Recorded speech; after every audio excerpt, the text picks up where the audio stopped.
Кырым татарларының АТР телеканал тирәсендә барган агызыгалар безне дә борчуга салды. Чөнки Кырым татарлары алар безнең туган халкыбыз, безгә иң якын кардаш халыкларның берсе. Аннан соң Кырымдагы узган елгы вакыйгалар башлангач, февраль айында Татарстан Дәүләт Советы чираттан тыш сессиясын үткәрде. Һәм Кырым халкына мөрәҗәгать кабул итте. Һәм без 27 февральдә парламент делегациясе белән Кырымга килеп төштек. Һәм Кырымга килеп төшкәч без андагы иҗтимагый оешмалар белән очраштык. Һәм шул баруыбызда безне Роберт Миңнуллин белән икебезне АТРга туры эфирга чакырдылар. Һәм без анда 1 сәгать буе туры эфирда булдык һәм халык белән аралаштык. Безгә сораулар да килде, сораулар да бирделәр. Мин шунда инде АТРга игътибар итә башладым. Аннан соң мин вакыт карап талдым. Вакыт булганда АТРның язмышы ул Кырым татарларының язмышы белән бәйләнгән. Кырым татарлары Кырымда үзләрен хуҗа итеп, тигез хокуклы халык итеп сизсеннәр өчен аларга бөтен мөмкинлекләр тудырырга тиешләр. Бу тиешләр генә түгел, андый вәгъдәләр дә бирелде. Кырым җитәкчеләре тарафыннан да, Россия җитәкчеләре тарафыннан да төрле карарлар кабул ителде. Кырым татар теле 3 тел арасыннан 3 телнең берсе булып дәүләт теле буларак игълан ителде. Аларга халык санына карап парламентларында һәм хөкүмәттә җаваплы урыннар бирергә вәгъдә иткәннәр иде. Һәм башка төрле вәгъдәләр булды.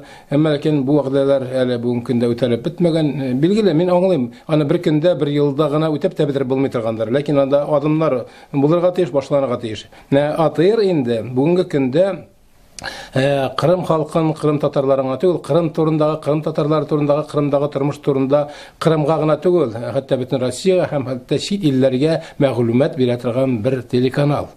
Аны югалту ул Кырым татарлары өчен түгел, Россия өчен дә югалту булырга мөмкин. Чөнки Кырымдагы хәлләрне без барыбыз да белеп торырга тиеш. Анда нинди проблемалар бар, нинди хәл ителмәгән мәсьәләләр бар, аларның нинди уңышлары бар. Билгеле, гел проблемадан гына торырга тиеш түгел, уңышларын да күрсәтергә кирәк. Анда уңышлары да бардыр, нәрсәләр эшләнә торгандыр.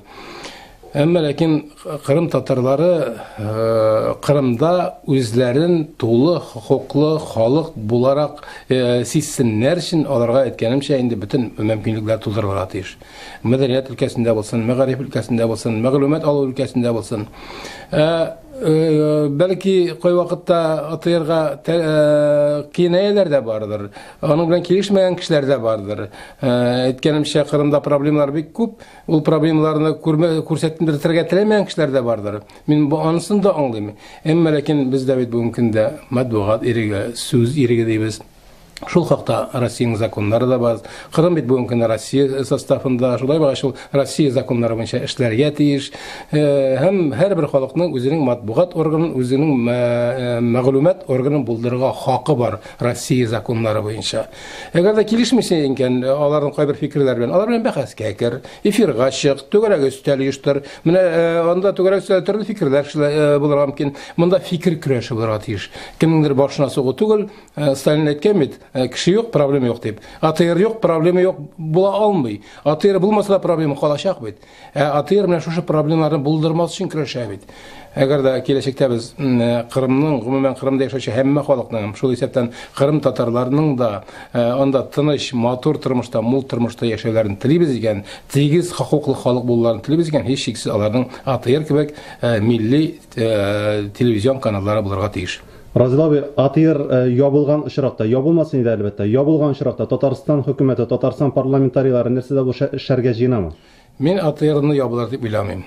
Мин аны күз алдыма да китерә алмыйм.